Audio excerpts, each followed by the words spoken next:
Hello there, it's just Naomi popping on to talk to you about the Craft Buddy One Day special that's launching tonight on Hochanda at 6 o'clock.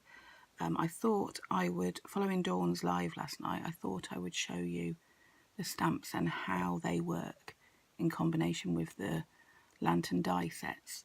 The stamps come in two sets.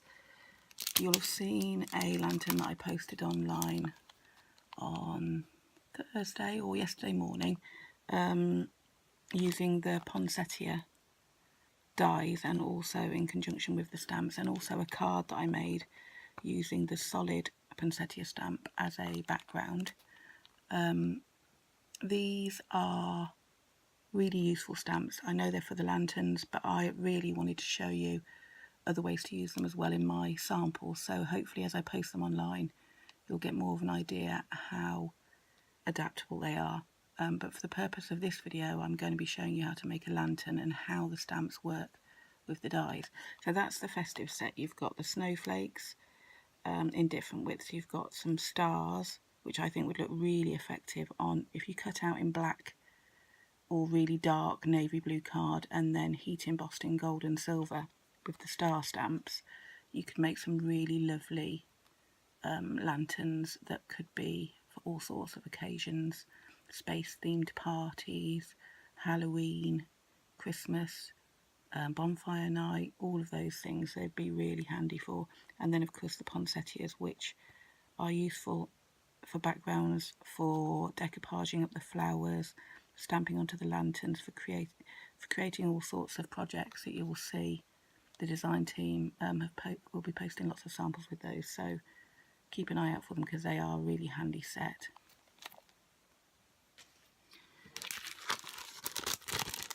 The other set of lantern stamps are the all occasion lantern stamps. These have two slightly different butterfly stamps in there.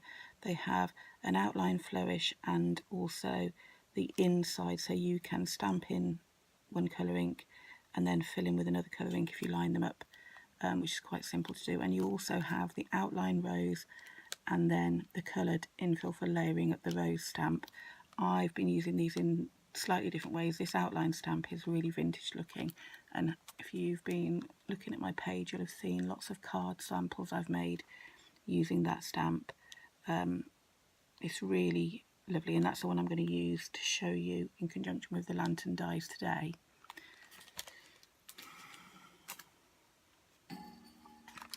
There are two sets of lantern dies.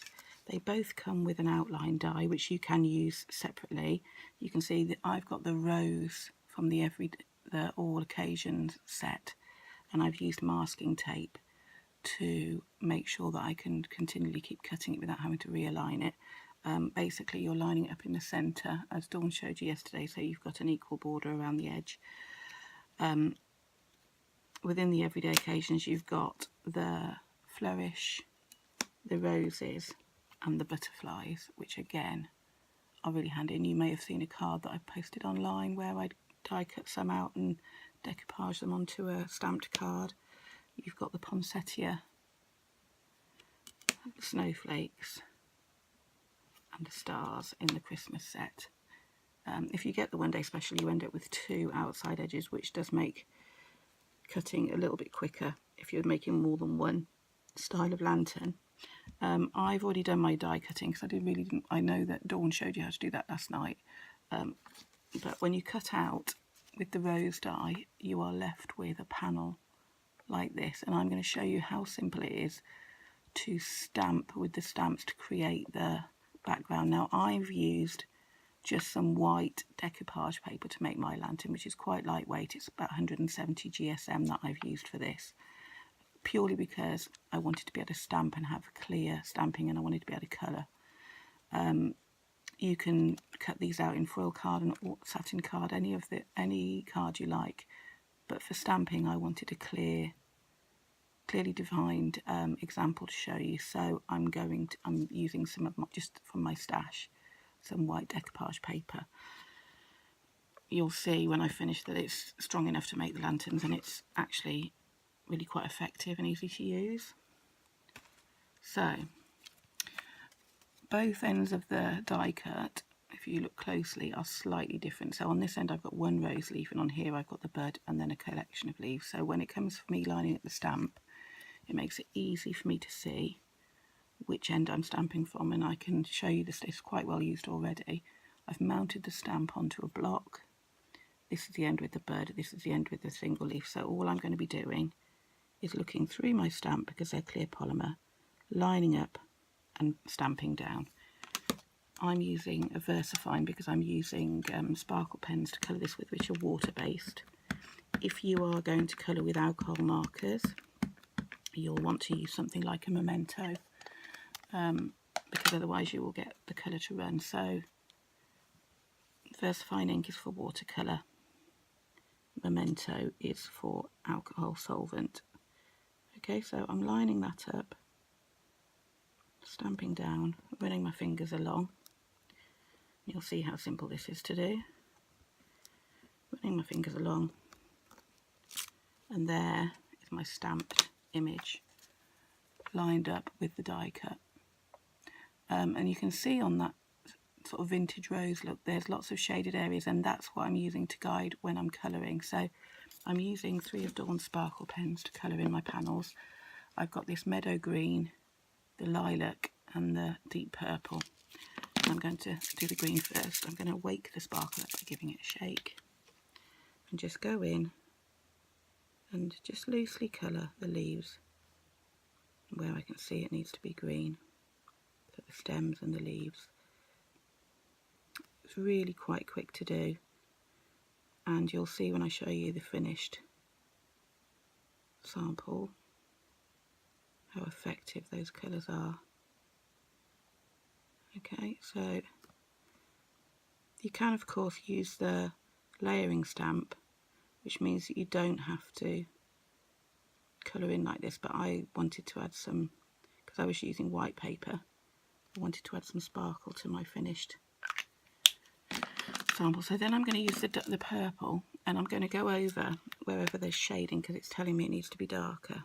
So you'll see when you stamp the stamp out, there's shaded areas, and I'm just quickly, very quickly following those around, more darker in the middle where the rose is more closed, going around, quickly picking up the shaded areas. It really doesn't need to be, it's quite a quick job. They're very forgiving, these stamps. Because the shaded areas are done for you, they give you some definition anyway. So I'm going in with that purple, and then with the lilac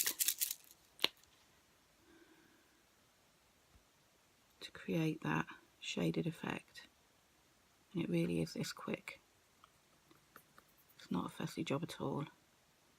Like I said, you can use the layering stamp. That's fine. I'm going to show you at the end of the video how to use that to create a background. So you can see that the stamps are not just for using with the lanterns, although they are beautiful with the lanterns. So that's the final panel, and you can see I've got all of my panels here that I've coloured in. I've done 8 altogether. 1, 2, 3, 4, 5, 6, 7, 8, and that's my spare one, saving that for something else. So all I'm going to do is make sure, so you can see the bud at the top. I'm going to, you don't have to, but I'm going to line those up so that all the buds are at the top. I just like that. You don't have to. You could do them alternately. You could just have them in a random order. It's completely up to you. And I'm going to line the holes up. Now, I've used thread to thread these through. I've also been using, you'll know if you've been watching any of my videos how frugal I am. I've also been using ribbons that you get on attached to clothes, which are quite handy, but I found some cord this morning. I'm going to have a go with that today. Now, in my sewing box, so it's quite thick cord, so I haven't quite worked out all how I'm going to completely finish it off, but I'll work through that with you. So I've put some washi tape around the end of my cord, so it's so thick, because it's so thick, to pass through the holes that I've aligned. I don't know if you can see. Move back a little bit, so that I've aligned all the holes so you can see through those. The other thing that I was talking to Dawn about was the fact that if you want to put a gift or something inside, it needs to be stronger in the middle. So what I've done, and I've used a bit of straw, which I've cut to a length of how big I want my finished lantern to be, and I've just slit down it. I'll show you how I do it. So all I've done is cut, so this is 10 centimetres long, this piece. I've just got my craft knife and run it down one side to create a slit, because I thought of trying to thread that cord through. Feels my great dread. So, sorry, right, so cut it down one side so that I can, there we go, slip the cord in. And I'm going to do that before I thread it, because I think it just might be easier than having all the bits of. So I'm just going to wrap it around my cord, a bit like, you know, when you have cables on computers and you've got too many and you want them all together. So I'm just going to wrap it around there. Because this cord is quite thick, it should create quite a big support. Now this is slightly longer than the one I trialled earlier, so we'll see what happens when I put the lantern together. So you can see that's created that middle section. You don't have to use that, but somebody was asking online if you could put gifts inside, and I just thought it needed a bit of extra support. So I've got my washi tape, so I'm going to twist that through the hole, because it's quite thick cord. And there's my straw. Then, because you've lined them up at one end, they'll be lined up at the other end. So I'm going to, oh sorry, I'm going off camera a little bit. I'm going to twist them through again, the other end. It is quite thick cord that I'm using. It would be much easier if you could get some of that kind of like, you know, the sort of cord you use for when you make blinds or drawstring bags. We'll get there. It went through before, so it'll go through again. Let's try a few at a time. I'm just going to snip a little bit off. Got a bit of a lump of washi tape there. Let's see if I can get that bit through. There we go. So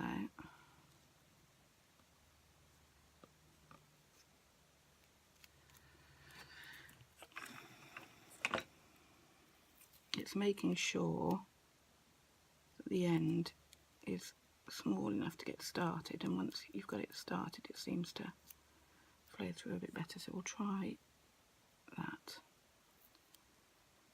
It's all trial and error, because like I said, I've been using those ribbons, but I just wanted something a little bit more substantial so I could create like a tassel on the end. So I'm going to fray the end of this thick cord, if I can get it through, and create my own tassel is my plan.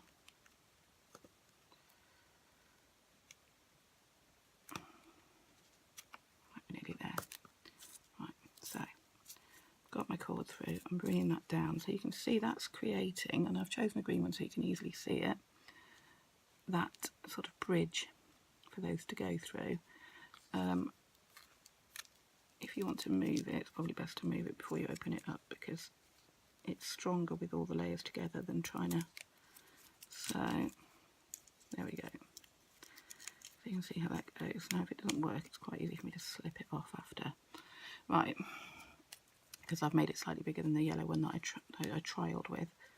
So all you're doing then is gently teasing out the layers of your lantern, spreading them round, pushing them round, and they will make a beautiful lantern. I was thinking this one would be lovely for weddings. You could even use them as favours, really, couldn't you? You could have them hanging from a branch on each table with your favour inside.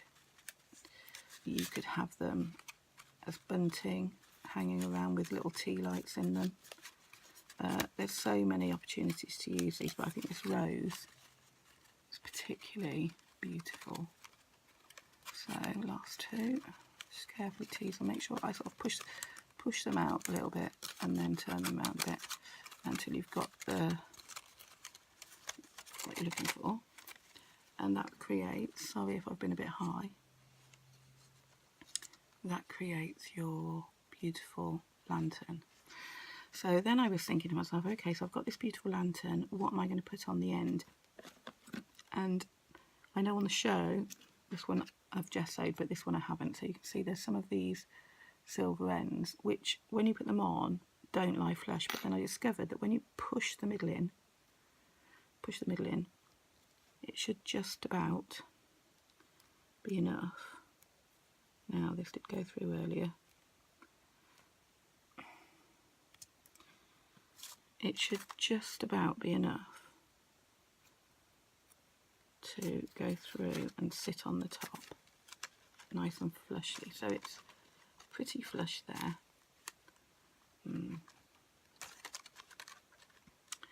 Let's try the other end. I'm having a bit of bother with this washi tape, so I might have to reapply. Let's see if I can do it. Like I said, I think slightly thinner cord would be better, but this is what I had in my sewing box, so I thought that's what I would use for my demo. It's just a little bit of a faff. I think a pokey tool might come in handy at this point. Here we go, let's have a go.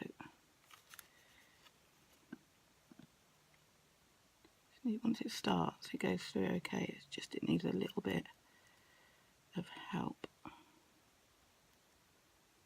I will do it, I'm determined to get it through. Right, there we go. So you can see this one, the silver looks quite nice as well actually, but you can put those on either end. When I had the 8cm straw, which I think maybe that's where it was much more flush, so I think I'm going to take the green one out because I made that longer. Put my yellow one in.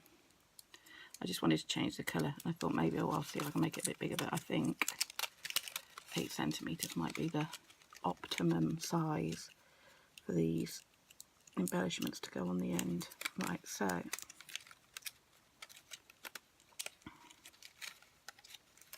sorry if I'm sounding a bit sleepy. My partner Dave works nights and he's asleep in the room next door, so I'm trying not to disturb him with my video making. That's better. So yeah, because they're not glued. Now you can, when you're completely happy, glue all of this down and make it more permanent, but at the moment this is my finished lantern. What I'm going to do with this end,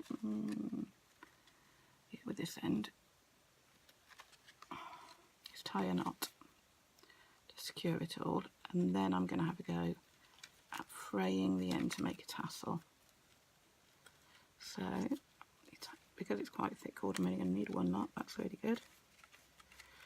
You could put beads as stoppers. You could do all sorts of things, but I'm going to make a tassel with this cord because this cord frays super easily, which is why I have to always keep a bit on the end to stop it from fraying. So it's quite handy that it frays so easily. It'll probably be curly, but you'll see this is how quickly it frays. That is super quick. Right, so now what I think I'm going to do, I'm going to get all the way to the end. I've got these spare bits. Let's tie a knot before I cut it off because I don't want it to keep fraying. Oh, they're not too curly, that's quite handy. Right, so I'm going to try a knot with these two strings. It's one of those things that's been hanging around in my sewing box for ages and I've never used. It's like that stuff you get to make the edge of cushions. So I'll cut that bit, tied that bit, there we go. Yeah, it's going to give me a little bit of a tassel. There we go. Just to use it for my, there, oh, it's not curly at all, is it? Right, so you see I've got a tassel on the end of mine now. I could have done with a big bead or something, I think. And then with this end bit, what I'm going to do is snip off this. I'm going to very carefully unravel this. Oh, this is a big tester now because it's, like I said, it frays very easily. And I'm going to tie a knot in the end and that will become my hanging loop. If it doesn't start fraying on me before I get there. So, there we go. Oh, that's a handy find in my sewing box this morning. You can see it starts to fade very, very quickly, so you have to get in there. A bit of clear nail varnish is always good on the end of this stuff, but that will eventually become my loop for hanging. I'll trim that off a little bit. There. So, hopefully I didn't get all that too high near the camera. There is my finished lantern, all stamped and coloured. Really lovely. Like I said, you can apply a bit of glue if you want things to stay in place, but I'm just going to leave that there. Right, so just clear up some of this mess. Next job. The other good thing about these is you don't actually have to cut them out on the shape. You can just cut a load out and then just snip away the bits that are still slightly attached. So some of the cutting's already done for you. And you'll end up with some roses that you can use on your cards for flourish, for corners, and all of those things.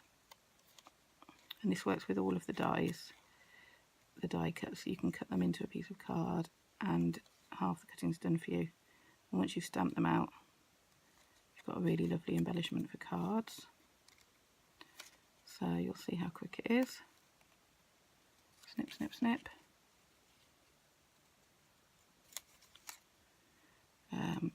So the card that I made with the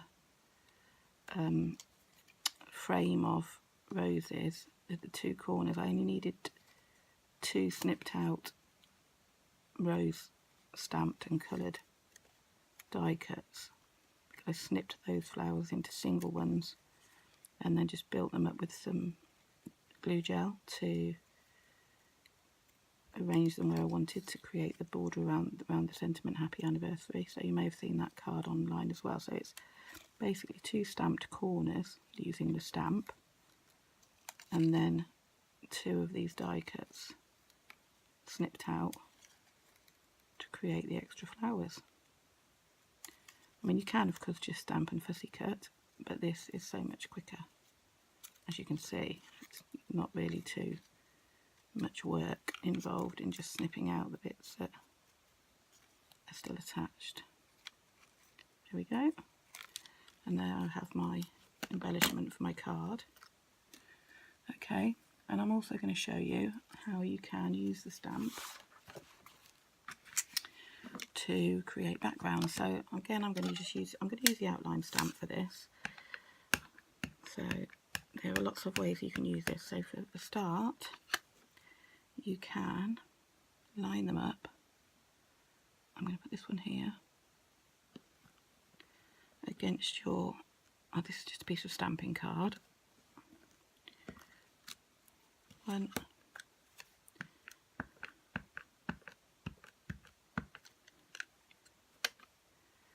and 2 to make a sentiment border. I'm just showing you some examples. So you can just put 1, 2 like this, and then simply stamp, get it, a sentiment in the middle, and you've created a little topper which you can colour, put onto your card as a topper. So just line that one up. Okay, so you can see that when that's coloured, that's going to be a beautiful topper. You can also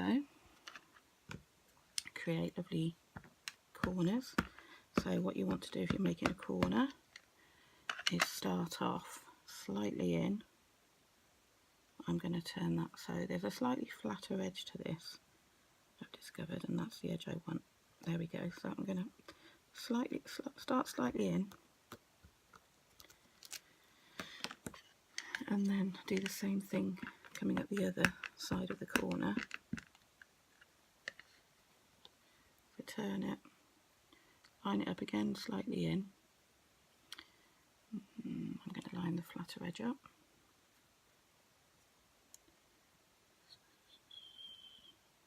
Okay. And run your fingers over and that will create corners. So if you do one here and one in the other corner, you end up with it starting to get a bit of a frame. And like I said, then I just snipped these out and layered those where I wanted them to create that frame card. The other thing you can do, now this is a bit of a play for me, is take the infill stamp and create backgrounds. So I'm going to take the outline stamp off, a bit of ink on there. This is the infill stamp. I'm going to use a couple of new ink pads, never been used before, but I just really want to try these out because I think it's going to create a really nice vintage background. So I've got Victorian Velvet and Weathered Wood.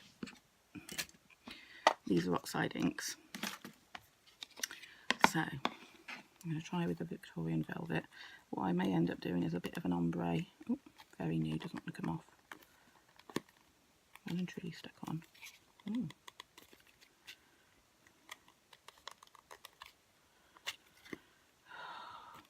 Right, maybe we'll use the Weathered Wood then.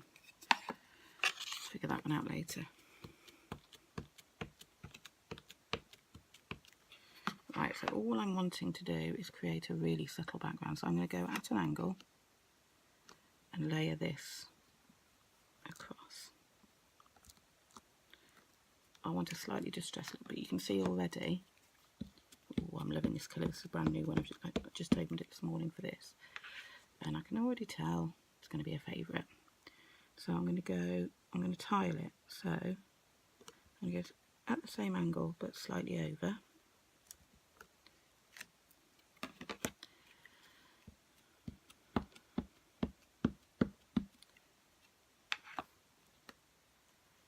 At the same angle and slightly over. A bit more.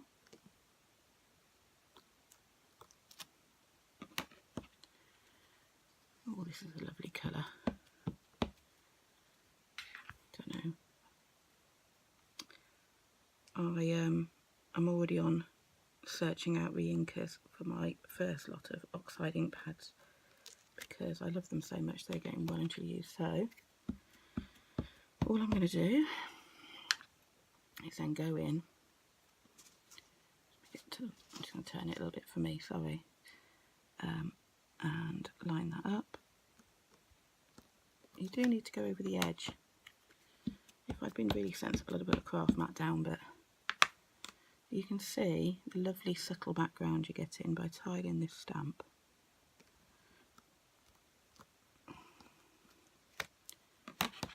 I'm glad I couldn't open the other one now because I think I'm loving this grey. You can see a whole card just coming from this with a really lovely sentiment. And you can see this is a stamp that if you stamp in a colour, you can then over stamp with the outline if you want to have the outline of your more defined. I did another card that using this technique online where I stamped with the outline but then coloured with the sparkle pens in the purples, and it gives a really lovely finish to your card. I'm going to do that one there, and I'm going to use the rest of that ink up, or some of that ink up, and do that one there.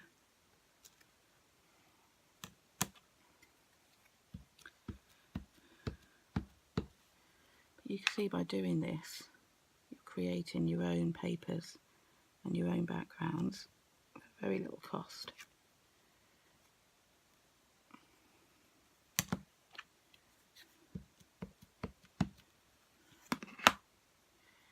And you can all get whatever colour you use dictates the style of card you're making. So this to me looks quite vintage. Tiling is a really nice technique because you get a repeating pattern just like you do on papers. But I love the fact that it's hand stamped. It just means that every time you do it, there's always going to be slight variations. Some are going to be closer to others, like so. It's a lovely juicy pad. I love using these new stamp ink pads. They're just such a pleasure to use. Right, now I've got that little bit left on there, so I'm going to use that to fill that space there. There we go, and just using that stamp, which created that lovely background. I don't know if you can see all the detail. You could do that in any colour you like. So, just with the outline stamp, you've got that panel. You can create corners and borders, and you can also, with the create backgrounds. So I hope you can see that the One Day Special is an absolute steal because there's so many things you can do with it. The lanterns have a lot of potential for all sorts of things, weddings and garden parties. I've used 8 in here. The straw, as you can see, gives it a little bit more rigidity, so I think you could probably put some things inside that if you wanted to, maybe wrapped in tissue so that it doesn't fall through the holes, and could use them as wedding favours, but they'd make really beautiful bunting. Can you imagine a whole row of those in whichever colours the wedding was in? Like I said, the cord I used was quite thick, but it has created a tassel for me, and those flowers do fit. The length of straw that I've used to create a lantern in this shape and size was 8 centimetres, and I found that the 10 centimetres, as you saw when I put that in, meant that these flowers didn't lie as flat as I would like. So I hope all of that's been helpful and helped you to see the potential of the One Day Special. The shows are on at 8 o'clock, and it start at 6 o'clock, but there's another show at 8 o'clock, and then they continue tomorrow with Dawn. So please tune in. Thanks for watching. Bye.